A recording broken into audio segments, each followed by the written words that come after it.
গুরু ভক্তি আমার শক্তি। বিসমিল্লাহির রহমানির রহিম। আসসালাতু ওয়াসসালামু আলাইকা ইয়া রাসূলুল্লাহ। আপনারা দেখতে পাচ্ছেন আমাকে লাইভ আজকে 1 নাম্বার ক্লাস গুরু ভক্তি আমার শক্তির পক্ষ থেকে আপনাকে আজকে 1 নাম্বার ক্লাস দেওয়া হচ্ছে। সতর্কবাণী কিছু বলা হবে, আপনারা দেখতে থাকেন ইনশাআল্লাহ। আমাদের ইউটিউব চ্যানেল গুরু ভক্তি আমার শক্তি। আপনারা জানেন যে বিগত আমরা বেশ কিছুদিন থেকে আমরা আপনাদের সেবায় নিয়োজিত আছি। বিভিন্ন তদবির আমলিয়াত কোর্স আপনাদের উপহার দিয়েছি। আপনারা সেগুলো থেকে উপকার পাইছেন ইনশাআল্লাহ, আলহামদুলিল্লাহ। আমরা নতুন করে আবার ফ্রি লাইভ তদবির কোর্স চালু করতে যাচ্ছি। আপনারা দোয়া করেন, অতি শীঘ্রই যেন আমরা নিতে পারি ইনশাআল্লাহ। গুরু ভক্তি আমার শক্তি এই চ্যানেল থেকে আপনাদের আবার আগের নিয়মে তদবির দেওয়া হবে। আপনাদের যে কোনো সমস্যা হবে, আপনারা আমাদের স্ক্রিনে থাকা হোয়াটসঅ্যাপ গ্রুপ, টেলিগ্রাম গ্রুপ, আমাদের ইউটিউব গ্রুপ, চ্যানেল সহ সবগুলাতে আপনারা আমাদের যোগাযোগ করবেন। আমরা কাউকে ব্যক্তিগতভাবে কোনো সময় আমরা কোনো রুগীকে বলি না আপনার আমি কাজ করে দেবো, আপনি আমার থেকে কাজ করে নেন, আমরা কখনোই বলি না। আপনারা সতর্ক হবেন। আমরা কখনোই কাউকে বলি না, নিজের পক্ষে থেকে যায়, নিজের থেকে যায়। আমাদের নাম দিয়ে যদি আপনাদের কাছে কেউ কোনো রোগীর তথ্য নিয়ে কাজ করে দিতে চায়, টাকা চায়, আপনারা সতর্ক হন। আবার বলতেছি, আপনারা সতর্ক হন। আপনারা তাকে সঙ্গে সঙ্গে ব্লক করেন। আপনি তাকে ব্লক মারেন, তার সাথে কোনো কথা বলবেন না। আমাদের নাম নিয়ে কাউরে চিকিৎসার জন্য আমরা বলি না যে আমার চিকিৎসা আপনি নেন, আমরা বলি না।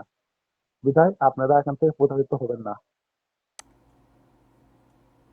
আবহাওয়া পরিবর্তনের কারণে আমাদের সর্দি ঠান্ডা কাশি হয়, এই জন্য একটা আমল বলি।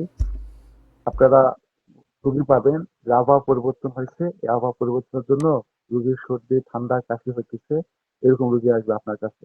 এর জন্য আপনারা কি করবেন, 7 চিমটি লবণ, লবণ যেটা খাওয়ার সময় আমরা ভাতে খাই, তরকারিতে রান্না করে খাই, এই লবণটা 7 চিমটি নেবেন। 7 চিমটি, এই 7 চিমটি লবণ নিয়ে সূরা বাকারার 255 নম্বর আয়াত, 256, 257 নম্বর আয়াত 7 বার করে 7টা ফু দিবেন এই লবণকে। রুগীকে বলবেন ভাত খাওয়ার শেষে এশার নামাজের পরে অথবা যেহেতু রমজানের সময় এই তো ইফতারের পরে এইখান থেকে 1 চিমটি করে লবণ খাবে, ইনশাআল্লাহ সে স্থায়ীভাবে সমাধান হবে।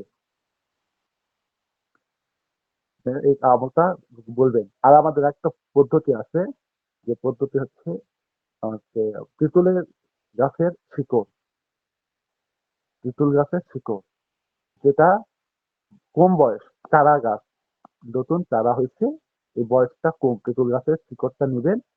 শিকড় নেওয়ার পরে কি করবেন, শিকড়টা আপনি রুগীকে দিবেন, মাদুরিতে ভরে দেন অথবা সুতায় বেঁধে দেন, কোমরে বেঁধে থাকবে। যে রুগীটা মরণাপন্ন অবস্থায় আইসিইউতে ভর্তি আছে, রুগীটা প্রতিদিন টাকা যাইতেছে, ওই রুগীকে দিবে এই এই তেঁতুলের গাছের শিকড়টা, ইনশাআল্লাহ অচিরেই রুগী সুস্থ হয়ে যাবে ইনশাআল্লাহ। আমাদের এটা বহু পরীক্ষিত তদবির। এটা এমন আছে পরীক্ষিত, আমাদের একটা রুগী আইসিইউতে ছিল, প্রতিদিন 80,000 টাকা করে ওই রুগীটা হচ্ছে আহ, খরচ হইতো। এই কাজটা করার মাধ্যমে ইনশাআল্লাহ রোগীটা পরিপূর্ণ সুস্থ। রোগ বলতেছে আপনি যে কাজ দিচ্ছেন আমাদের প্রতিদিন 80,000 টাকা করে খরচ হচ্ছিল, আপনি এই কাজটা করে দিচ্ছেন, আপনাকে খুশি হয় আমরা হাজিরা দিলাম, 50,000 টাকা হাজিরা দিচ্ছি, আলহামদুলিল্লাহ। এই জন্য আপনারা এই কাজটা করবেন, তেঁতুল গাছের শিকড় সুতা দিয়ে বেঁধে দিবেন রুগীকে, ইনশাআল্লাহ রুগী সুস্থ হয়ে যাবে ইনশাআল্লাহ। আর গাছটা কিন্তু চারা গাছ হতে হবে। হ্যাঁ, গাছটা বয়স্ক হতে হবে না, যে গাছটা চারা গাছ হতে হবে। আপনারা চারা গাছ করার জন্য তেঁতুল খাবেন, বাজার থেকে তেঁতুল আচার নিয়ে আসবেন। আচারটা নিয়ে আসার পরে যে বিচিটা হয় ওই বিচিটা টবে অথবা কোনো জাতে লাগাবেন, ওখান থেকে গাছ হবে। এই গাছটা আপনি যখন বড় হবে তখন এই গাছটা উঠাবেন, তুলবেন, তুলে ওই গাছের শিকড়টা আপনি রুগীকে দিবেন। রুগী ওই গাছের শিকড়টা ব্যবহার করবে, অথবা আপনি মোতাবেক চিকিৎসক আপনি রুগীকে এই গাছের শিকড়টা সামান্য পরিমাণে কেটে দিবেন, বেঁধে দিবেন রুগীকে, রুগী বাঁধার জন্য, ইনশাআল্লাহ রোগী সুস্থ হবে। আর সঙ্গে আপনারা মধু খাবেন, অবশ্যই এর সঙ্গে মধু খাবেন। মধু খাবেন, এই মধু কি করবেন, মধু আয়াতুল শেফা, সূরা ফাতিহা, এগুলো মধুতে পরে ফু দিবেন। আর জন্ডিস, যে ঠান্ডা জনিত আবহাওয়ার জন্য, ঠান্ডা জনিত সমস্যার জন্য, সর্দি কাশি রোগের জন্য মধু খাবেন। প্রতিদিন সকালে আপনি রমজানের সময় আপনার ইফতারের পর অথবা ঘুমানোর সময় এই মধুটা খাবেন। আমরা ঠান্ডা থেকে গরমের দিকে যাচ্ছি, এই জন্য আপনাদের কাছে রোগীগুলা বেশি আসবে। এই জন্য আপনারা এই ট্রিটমেন্ট এখন থেকে ঢুকে দিবেন। সূরা বাকারা 255 নম্বর আয়াত, 256, 257 আয়াত করে ফু দিয়ে দিবেন।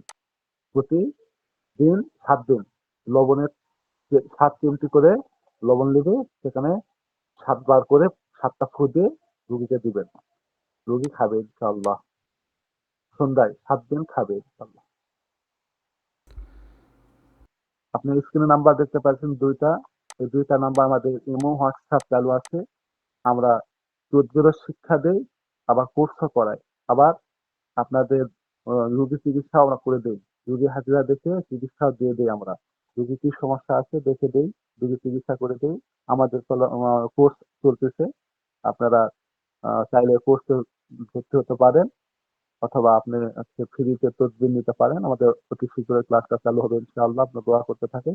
আপনি দেশ বিদেশে যেখান থেকে আপনি আমাদের সাথে যোগাযোগ করতে চাচ্ছেন, তদবির নিতে চাচ্ছেন, অথবা আমাদের কোর্স করতে চাচ্ছেন, আপনারা আমাদের এই ইমো, হোয়াটসঅ্যাপে যোগাযোগ করেন, অথবা আমাদের ভিডিও ডেসক্রিপশনে আমাদের সাথে যোগাযোগ করার জন্য লিঙ্ক পাই যাবেন। ওখান থেকে আমাদের সাথে যোগাযোগ করেন। ইনশাআল্লাহ আমরা আপনাদের আহ, সব তথ্য আপনাদের সঠিকভাবে দেওয়ার চেষ্টা করব। বিদায় নিতেছি। সকলে দোয়া করবেন যাতে আমরা এই খেদমতটা চালু রাখতে পারি। আল্লাহ যেন আমাদের এই খেদমত আজীবন রাখে। আপনারা দোয়া করেন, আমরাও দোয়া করতেছি। আপনারা সকলে ভালো থাকেন, আমরা সকলে ভালো থাকি। আসসালামু আলাইকুম ওয়া রাহমাতুল্লাহি ওয়া বারাকাতুহু।